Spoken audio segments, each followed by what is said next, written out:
Shalom shalom bana nzambe to pesi bino mbote na kombo na Yesu Masiya. Nzambe alola apambola, nzambe yalola amona bino esika pi bozolanda biso partout dans le monde entier. Tikankolo azwa lokumu to liboso na bino nangolu na nzambe toujours na chaîne na biso ya FMA TV officielle, femme en mission évangélique. Bien-aimés dans le Seigneur, ceux qui n'ont pas s'abonner, au s'abonner, au partager, au liker, nzamba kozanga te ko pambola yo. Toye liboso na bino na ngolu na nzambe ko partager moke o nzambe atie kati na biso. E yambo yako banda nyonso tokangi misu na biso tolandi libondeli elongo na mosaye na nzambe mama Regine. Tobondeli na kombo na Yesu. Éternel des armées, Père de gloire, nous te disons encore merci pour la faveur que tu nous témoignes pendant ce moment de venir encore au-devant de toi. Merci, éternel Papa. Nous recommandons ce moment entre tes saintes mains. Nous recommandons tout âme qui va te suivre à travers nous entre tes saintes mains. Éternel, il est écrit dans ta parole, dans Luc chapitre 4, le verset 4, que l'homme ne vivra pas tout simplement du pain, mais aussi de toute parole. Que cette parole soit pour tout âme qui va te suivre, éternel Père de gloire, une nourriture spirituelle. Bénis la parole éternelle, bénis ce moment éternel à travers le pouvoir que tu m'as délégué sur la croix, me référant à Matthieu 28 et 18. Éternel Père de gloire, j'amène à l'obéissance captif au bas de la croix tout esprit qui ne confesse pas le nom de Jésus-Christ, tout esprit qui va empêcher toute âme de mettre en pratique ta parole. Et c'est là son nom puissant de Jésus-Christ de Nazareth. Père, commence avec nous, chemine avec nous, termine avec nous. Cher Saint-Esprit, merci pour ta présence. Merci de nous avoir encore révélé la pensée de Dieu à travers sa parole de ce moment. Au nom de Jésus que nous venons d'ainsi prier. Amen. Amen, amen. Nzamba lola azwa lokumu, nzambe apambola bino bozolanda biso. Yesu aye kopesa bomo, Yesu aye awanase, Yesu aye kopesa bomo, Yesu mobekesi. C'est vrai, Yesu aye kopesa bomo.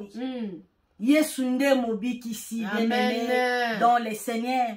Tozo continuer thème na biso le cœur de l'homme pécheur ou le cœur de l'homme animal. Motema ya moto la masumu ou bien motema ya moto nyama. Oh yes, Yesu aye kopesa bomo na mitema ya bato nyama, na mitema ya bato la masumu lokola ngai na yo, oh zolanda biso. La fois passée, tu as kotalisa motema ya moto na masumu biloko nini oeza anakati. Et tozo lobela siko ba symbole ba signe biloko oezo ko représenter makambo mabe o biso tozo salaka pe o biso tozo continuer ko sala. Et na vidéo o uti koleka total tolobela ki power oyaza ko signifie aza ko symboliser lokola orgueil. Et lelo na ngolu na nzambe tolingi tolobela mbua o na français babengi le chien. Alléluia. Amen. Toye kolobela mbua bien-aimé. Oyo na français babengi le chien. Tokolinga toyeba lisumu nini oyo soko kolakisa ko caractériser mbua na bomo ya moto. Oyo Bible ezoloba motema ya moto nyama. Tika nzambe apambola yo. Yo ozolanda biso, yo oza fidèle na chaîne na biso, nzamba mona yo partager et kobosa na te kozwa kaye na yo, bik na yo, koyeba kokoma ka ba verset biblique, pe koyeba kokoma o molio mosanto ko tiakati na yo, o molio mosanto ko simba yo, oyeba kokoma yango pona ko partager yango pona baninga mosusu. Kozala te ke yo yoki obombi non, zala o zo yoka pe ozo partager et pa bandeko mosusu. Nzambe apambola yo lelo tozo lobela chien oyo tolingi to partager lelo nangolu na nzambe mama Regine na pesio maloba mbwa azanani.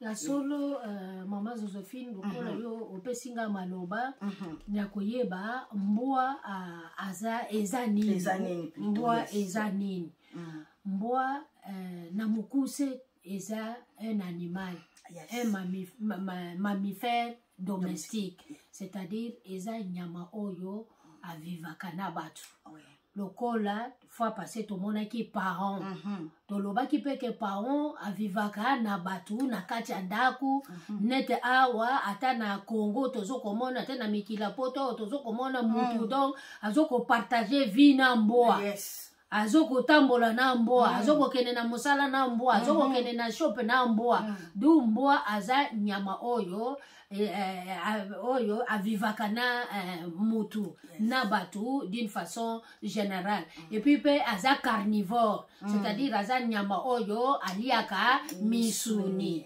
nde yango wana tozo solola lelo na oyo na motema ya moto oyo ebengami homme pécheur ou homme animal peut-être yo kotuna bime ba mama oyo makamunine mikolo nyonso ka homme pécheur homme animal pe azalaka na yebisi yo ke homme animal pe azalaka e bongo biloko yo eza kati ya mutu wana ba symbole ba manifestation ba jugement ya comportement eza de kati mais il arrive parfois mutu azoko poser acte mais so ka poser acte nous allons dans la communauté mbwa communauté nyao a communauté lion c'est tout ce que mutu asiliki nde yango wana donc po motema eza sandu motema eza ya kobatama motema ka nzambe nde mutu ayebaka motema nzambe nde mutu ayebaka ezala motema mobali na yo oyebi yango te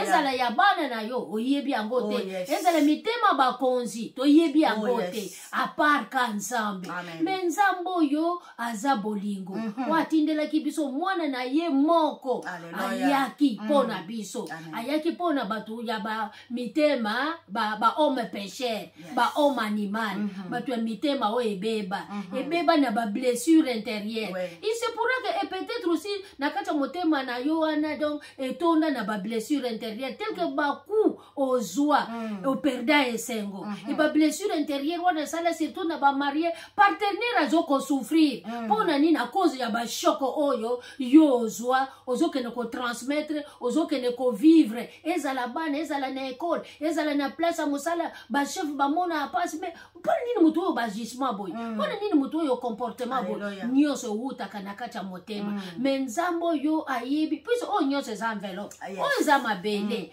mais kati wana puis nde na niveau ya amo kuna esprit ezali nde wana kotenza mazana ngo tina et motema pona nini puis ba décision utaka kuna ba sentiment utaka kuna ba décision utaka kuna esengele motema ezala ya bien puis motema ya homme animal akuzwa ka ba décision mabe motema ya homme animal pardon kuna ezala ate ndenge to mona ki na paon que un homme orgueilleux eza un homme yo sans sa pardon kuna ezala ate okoyoka bi ngana limbi sakate ngana limbi sakate je préfère na kene na enfer mami ba usu balobaka na sepeli na kene na lifelo kena limbi sa Josephine kena limbi sa Regine wana za motema ya homme pécheur menzamba za malamu apesa biso promesse na ye na Ézéchiel 36:26 alobi que j'ôterai de votre corps le cœur de pierre et je vous donnerai un cœur de chair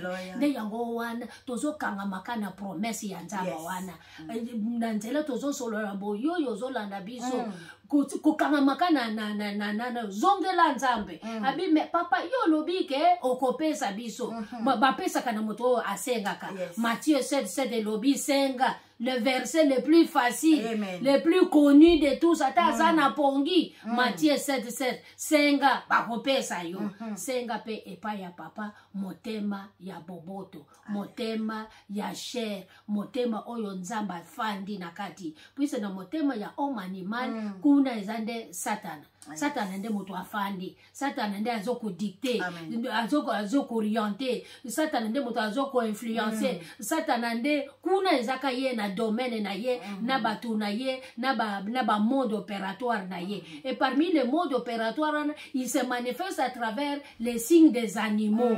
Net oyo tozo solo là par la grâce de Dieu. O etali mboa. Nde yango wana tozo ko partager na ngolo ya Nzambe. Nzambe azolo kumu lelo tozo partager na signe moko ya mboa oyo balobi les chiens. Mama la mususu papa mwana elenge ozolanda ngai, ozolanda biso na plateau oyo ya FMA TV officiel. La mususu yo mimona ke oza mutu. Maka mususu osalaka omiyebaka te, me na ngolu na Nzambe na lolenge molio mosanto osunga biso okomi zonga kati na yo otalo lobi c'est vrai oyo eza comportement na ngai. La mususu yo moko yebaka te. E wuti na nzela makila na yo. E wuti pa bakoko na yo eloko sine oyo. Ou bien caractère oyo. Ou bien likambo tolingi tolobela lelo. E wuti na yo moko te. Oye kokuta yango epa yo botami. Oye kokuta yango na makila na yo. E lelo zo sala yango zo yebate. Men kola zo mona yo lelo. Kolo amoni yo lelo. Kolo azana besoin na yo. Po yo ofungo mamisu. Po yo o comprendre nani oyo zali. Po yo oya epai na ye. Yangwana ko kangana nu telefoni te. Ko bimate landa biso na bokebi. Mulio mosantu ako sunga yo. Pe ako eba na ko kangola yo. Na eloko oyo diable atia kati na yo. Na eloko oyo diable asema kati na yo. Ou bien na eloko oyo o hérité yango. Na nzela ya makila. Ya baboti na yo. Tozo continuer kotanga na verset na biso ya verset clé na Marc 7 21 à 23. Kuna tokoyeba kobimisa caractère moko tokoyeba kobimisa eloko moko oyo ezoko symboliser na mbua poto yeba ko continuer na lisungia molio mosantu. Totangi na kombo na Yesu. Kombo na Yesu natangi. Amen. Marc chapitre 7 le verset 21 à 23.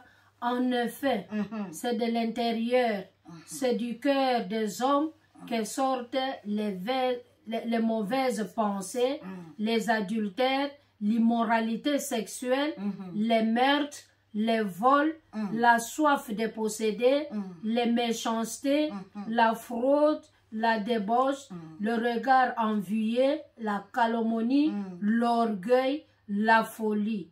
Toutes ces choses mauvaises sortent du dedans et rendent l'homme impur. Alléluia. Omoni ndenge to wuti kotanga na parole yo peut-être yo koloba bi me biloko yo basu mi balo yo mikolo nyoso balobaka bazwa kango wapi. E bimakaka na kati ya buku oyo. Amen. Les livres par excellence. Amen. Les livres de la vie. Amen. Na kati ya Biblia. Nde tozui maloba oyo ndenge to wuti kotanga e nde lisolo na biso ezoko concerner na mokolo ya lelo mbua mbua pe azape na ba caractéristique na ye parmi biloko yo biso to wuti kotanga. Amen. E ndenge mama awuti koloba mususu yo koloba bi mengai ba biloko wana mengai ya batu etali ngai te ngai na yebi na ngai yango te oui etali yo te mena yebisi yo ke concerné yo. Amen. Oui, tu as raison de dire que au yébité. Voilà, c'est pourquoi nous sommes là. Osée chapitre 4 verset 6, mon peuple périsse faute de la connaissance. Et en français, à la science, il faut ajouter la connaissance. De yangowana tozo ya liboso na bino par la grâce de Dieu. Nzama zo kopesa biso pe mabomoy, toza na wola kopesa yete, toza na palata kopesa yete, tozoka kopanza kasanga malamu akanisela biso ndanzela mosala yo tozo kosalela ye. Et biloko okoki kokota na epai na yo ba voix eza ebele mame awuti koloba origine awuti koloba pe par les liens de sang na koki kobakisa pe na nzela lisumu. Amen. Lisumu porte monene ya biloko tozo kotala oyo eloko babengi lisumu. Faut passer to definaki le péché, c'est-à-dire c'est la transgression de la loi, la désobéissance à la loi de Dieu.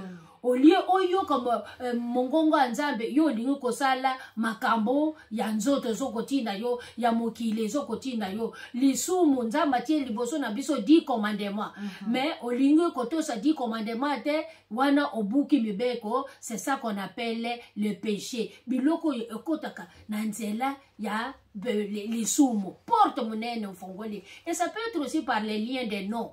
Bakombo tozwaka. Ou par les liens ya cordon ombilical. Ou par les liens ya lait. Ou lait maternel. Eza biloko moto eza na ba attitude ndenge mama wuti koloba peut-être ngana yo toza ba innocent. To yebite ba acte nini papa na mama salaki avant zoazemi na gai.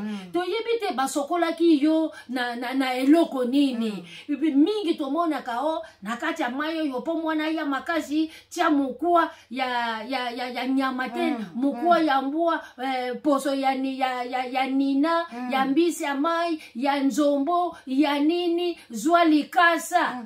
Oh, il y a des esprits incarnés. À part mayo nzamba pesa avant osa le loko zwa mai pambola sokola mwana ba porte d'entrée eza ebele et ozo komona biloko yo papa maman ozo kolanda biso. C'est pas un temps vertu. Il y a de grands serviteurs ba kueya likolo ya ba caractéristique ya ba basingi ya ba mbwa mbwa zana basingi bele na bomoyi ya mutu. Okomona servante azaki zele akueya mwana n'en parlons pas. Na place ya musala osala na yo ka ba scandale par rapport na bizalele ya mbwa oyo eza nakati ya mutema na yo. Nde yango wana nzambo alobika kopesa biso mutema ya sika. Tozo ko partager boye akangola biso apesa biso mutema ya sika. Eza promesse eza liloba na ye ya kosa kana yete.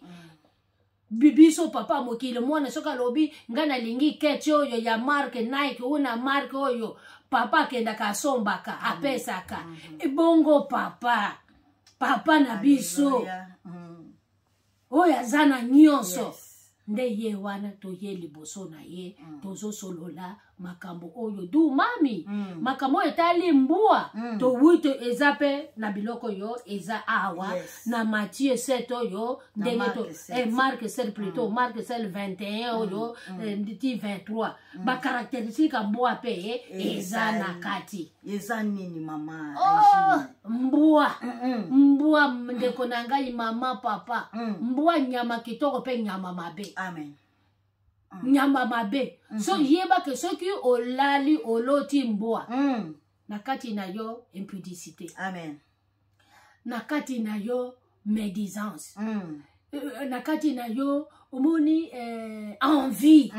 Nakati na yo envie. Nakati na yo donc la fornication. Yakaktofanda. C'est-à-dire mariage de fête. Libala oyo l'État ayebi yote. Libala oyo nzamba ayebi yote. Yo essentiel. Hey mami.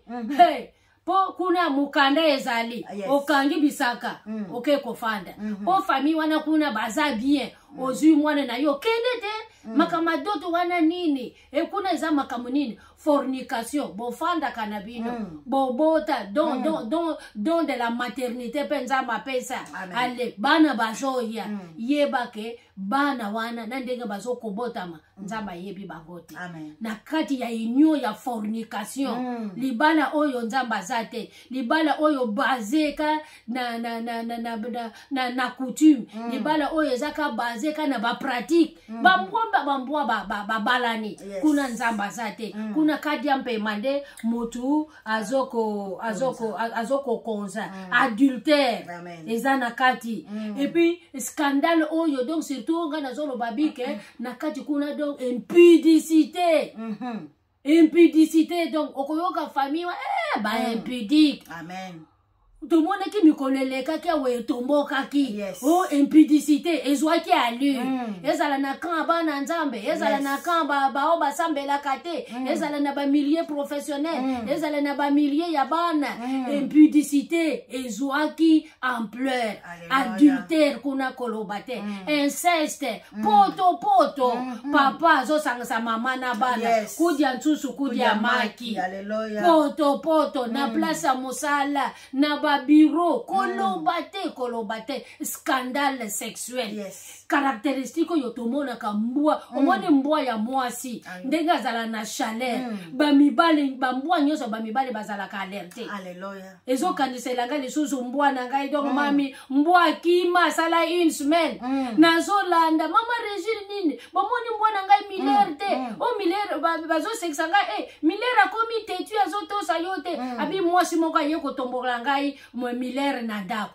mwasi mwasi soki aza na chaleur esalaka scandale bato nyonso yefo bayeba ndenge moko mbwa na kati na yo sexualité okoyoka bakangi ye kuna akwe ye kuna pasteur nanani na protocole na secrétaire na ye nanani mais ata oke kosala na nkuku ata olati kazaka ke oza mwana nzambe me kati na yo mulimu ya mbwa ezali mbwa ezo kosymboliser impudicité outrance adultère outrance nyonso ka ya excès scandale sexuel outrance nde biloko wana oloti mbwa keba olali bambwa bazolanda yo na butu keba mbwa eza esprit mabe esprit ya ekobo esprit ya kindumba esprit ya homosexualité esprit ya ki lesbienne esprit ka o etali sexe me ya mabe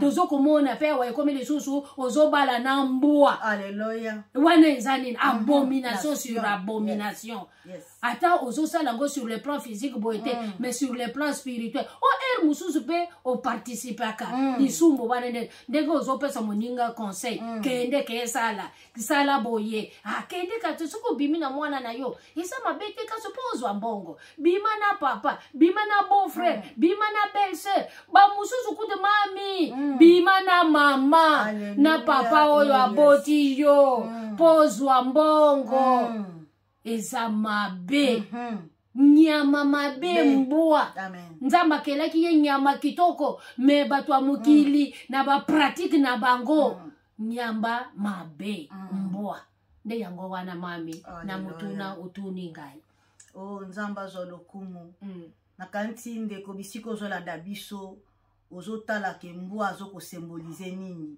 kati na ye posa ya nzoto yo oyo ozalaka kolala te posa okende kaka koluka bacheli libanda oza na mwasi na ndako oza na mobali na ndako me posa na yo bima kaka libanda eza esprit ya mbwa mwana yo ozolanda ngai telefoni na yo wana otalaka nini na sinema okende kotalaka nini na Facebook biloko nini yo otiaka kuna non wana eza esprit ya mbwa Bible ezoloba mama Régine ntango moto azokosala biloko wana azopeshe contre nzoto na ye moko et contre molimo na ye bien aimé dans le Seigneur Seigneur asepelaka na babiloko oyo te nzambe azosepela na bimakambo oyo te Bible ezotalisa ngai na ntango ya Sodome na Gomore nzambe abomaki mokili parce que impudicité elekaki elekaki na bana mike yango makambo tozomona lelo makambo ya sika eza te me nkolo azoloba na yo lelo na ngai ke impudicité eza mabe esenge na biso tozwa décision totika impudicité totika makambo wana nzambe aza na besoin na biso tolingi totanga na 1 Corinthiens 6 na verset 18 à 19 Bible ezoloba na biso nini mama Régine natangi na kombo na Yesu. Alléluia. Fuyez l'immoralité sexuelle. Amen. Tout autre péché qu'un homme commet est extérieur à son corps. Mais celui qui se livre à l'immoralité sexuelle pêche contre son propre corps. Oh yes. Ne le savez-vous pas? Votre corps est le temple du Saint-Esprit qui est en vous et que vous avez reçu de Dieu. Oyoki mami. Lisumu nyonso sakana na yo. Lisumu nyonso sala na yo. Alléluia. Yo mutu omesana na kosala. Mais oyo etali impudicité. Oyo etali basig oyo biso tozoko solola. Oyo etali mboa. C'est-à-dire l'immoralité sexuelle. Oyo nyonso ozo sala wana ozo misumisa contre nzoto na yo. Est-ce que tu peux imaginer? Quand toi tu fais ça, c'est-à-dire tu le fais là contre nzoto na yo yo moko. Yo moko auteur ya destruction ya nzoto na yo. Yo moko auteur o afongoli porte d'entrée. Yes. Ndoki ya vi na yo. Ndoki ya vi yo moko. O tamwasi. Si tu batamwasi tomona pasi. Na batu batanga. O batu batanga bandoki. Aye mayele wana nini. O mbongo wana. Mususu zaki ndoki te. Mais yo moko ndoki ya vi na yo. Ndenge yo sale wana. Fongoli porte ya ba mari de nou. Na moyo ozo luka libala. Mais na butu yo kuna oza marié. Na butu oza na bakoko na bakokoli kuna. Po nani ofongola ki porte na nzela ya impudicité oyo. Oyo esprit ya mboa kati na yo. Et Bible zokoloba ke fouillé l'impudicité. Kima papa, kima mama, kima elenge, kima koko. Oui, kosala sexe pekisa mite. Kosala sexe yo koloba bi nini ese bino bosala kate eza kuna te. Problème ezo kosala mais ozo sala ngolo lenge nini. Et tu fais ça quand puisque nous sommes autorisés. Amen. Nous avons reçu le mandat de Dieu. Mais yo ozo kosala. Est-ce que vous mandat ya nzambe? Nzamba pesa yo pouvoir. La Bible dit que les lits conjugales soient exemptés de tout essuyer. Mais meto wana yo lala na basi boni. O lala na bana boni. Bana ba kopia kaka ba parents. Omoni ndenge porte wana ekeena epa ya bana. Mami awiti ko fongola awa. Misu ba porte d'entrée wana pe biloko tangaka. Ba revue pornographique otalaka. Ba film pornographique otalaka. Encore lelo à la portée de tout le monde. La même manière que la Bible est à la portée de tout le monde. Pour ce mouton les choses n'a prétexte c'était. Ezaki est la kala on kambonga kosoma Biblia ezate. Mami eto banaki bizaki ba Gédéon. Ba Bible miki ko mona ka Gédéon nana kabola les choses le Gédéon. Ba Bible ezate. Puisque yo osana Android. Na Android wana pe osana téléphone. Et na Android wana tanga pe 1 Corinthiens 6 oyo. Okomona biloko biso tozo solola. Nanzela baninga ba cinéma. Oh, biso toke cinéma. Oh, toke ba boîte de nuit. Kuna porno na porno. Otali porno. Yako sala tepe. Travail pratique. Nde yango na zo komona papa bana balali belle-sœur alali papa zo ke noko donke o yo soki ondimi na kofutela yo soki oboyi na kofutela yo mbonga minervalite yo soki ondimi ngaite ngamutu na memaki yo na poto na kozongisa yo na Congo c'est comme si soki azongi na Congo akokufa. Yo soko ndimite na kofutela yo mbonga minervalite batu wana nyonso wana Bible lobi papa mama ozokolanda biso koko fuis l'impudicité. Puisque le sumo wana si tu te pèches contre toi-même on nzoto yo za temple ya molimo mosa tu te pèches contre l'esprit. Alléluia. Vaut mieux osumbuka soki ndenge nini okobenga nzambe nzamba koyia mais quand toi tu pèches contre Dieu contre ton corps c'est contre Dieu c'est quoi okolele pa na okolele pa na ne papa okolele pa na ne mama okolele pa na ndeko nangai tika oloti ozo sangisa nzoto na ya na yo ya mwasi ya mobali eza esprit ya mbwa ba mari de nuit oloti ozo ko sangisa nzoto na mwana na papa yo aboti yo ke luka basale ya nzambe ezande biloko wana ya mbwa impudicité wana biloko mabe. Eloko mabe, d'où le corps c'est le temple du Saint-Esprit. Et le sika mulimo mosanto sengele afanda, et sengele yesu afanda, et sengele nzambe afanda, na trône na ye a conduire, et en toi il y a le fruit de l'esprit, au commun l'amour, la fidélité, la bénignité, la douceur, la maîtrise de soi, et l'amour, la paix, la joie. ezalakati en lieu et place, il y a colère, il y a haine, il y a envie, il y a vengeance, il y a hypocrisie, il y a orgueil, il y a médisance, il y a critique. Médisance, c'était, c'est quand tu as le cœur envié. Et quand tu as une critique, Josephine wa kanisini, aïe a kanisini, esprit ya mboa. Nanzela, il y a vidéo, yozokolanda biso, molimo mosanto asunga. Sans le Saint-Esprit, nous ne pouvons rien.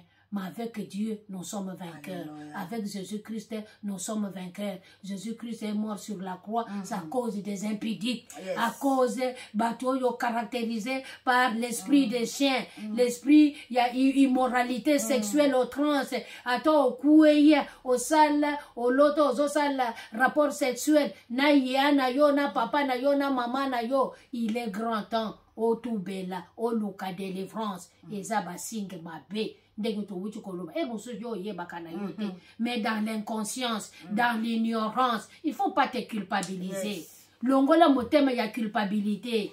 Awa eza ndenge nzamba lobi akolongola mitema na biso ya ba culpabilité akopesa biso motema e oyo ya musungi o ya musuni oyo koyoka liloba na ye pe kotiango na misala et à ce moment-là quand Christ viendra tokozala na esengo sanga malamu pe ezoko panzana nzamba kosepela. Nzamba kosepela na yo bien-aimé dans le Seigneur, yo ozolanda biso soki otima loba ona misala. Impudicité eza lisumu moko ya malamu te. Eza lisumu moko ya mabe po ozo péché contre nzoto na yo. Impudicité eza na ba conséquences ebele bien-aimé dans le Seigneur. Eza na ba conséquences ebele oyo ata osali nde nini eko rattraper yo toujours. Yangwana avant le mariage kopesa nzoto na we pa mutu te. Elenge ozolanda ngai mwana na ngai ya mwasi ya mobali. Avant le mariage bomba nzoto na yo. Nzoto na yo eza biloko te ke lelo kaka mobali alingi yo akeko découvrir yo. Non, ameka yo. Akomeka mungu obi akomeka sukali. Bilibili. Non bana na ngai, non ba mama. Et tozomona ke awa mbwa aza envieuse. C'est-à-dire toyiba pe ko lataka mama lata malamu, mwana lata malamu, mwana mobali lata malamu, biloko oyo tibana bozo tozo latisa bana na biso. Oyo biso tozo lata ya mabe eza ko fungula biso ba porte ya esprit ya mbwa na bandako yango inceste e kotiti na bandako.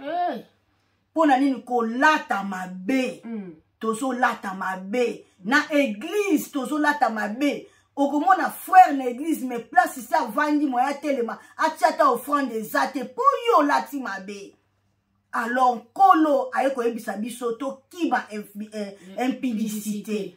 Tozo yebi lisolo ya mwa mobali oyo Joseph na maison na kati na Égypte ya Potiphar. Moi si ya Potiphar aye alongoli même elamba na pouve ya elamba mais akimaki. Bien-aimé dans le Seigneur, fuyons l'impudicité. Tokima impudicité. Kima impudicité, papa, pona obate landa kuna yo. Kima impudicité, mama, pona obate landa kuna yo. Kima impudicité, mwana, po obomba nzoto na yo, eza tempelo ya mulio mo santu. Yo oyo bobalana, ata enka na famille baliate. Bozoko vivre kaka tilelo na fornication. C'est-à-dire bozoko kufa na bino ensemble. Yesu azate na bana wana baza sacrifier baza protéger et pas na nzambe te. Et Luka mubali na yo abongisa makambo akuta na famille na yo et po apesa yo valeur. Po apesa yo valeur mama. Yo za mwasi oza na valeur liboso na nzambe. Nzoto na yo eza tempelo ya molio mo santu. Oza wana pona kotonga. Po lobi bana ope ba bénéficier na lipambo liwana. Mais oh yo zo sala eza yango te. Nzambe alingi ngai na yo, Nzambe alingi biso, yango aye kolobela biso lelo, fuyons l'impudicité. Tokima impudicité, toboya yango po eza molimo ya mbwa kati na biso batu. Aussi lota biso to salama na ressemblance na Nzambe. Tokoki jamais ko permettre ba symbole ya banyama evanda kati na biso. Jésus-Christ revient bientôt. Tika Nzambe apambola liloba na ye. Nzamba pambola yo o landi biso, yo oyo zolanda biso lelo zwa décision. Soki maloba oyo kutani na yo zwa décision, loba ke na boyi molimo o ya mbwa. Meme na ndoto na boyi yango. Luka Nzambe, Nzambe ba lukaka ye pe o akomi monisama epai na yo. Tika Nzambe apambola biso. Bye bye.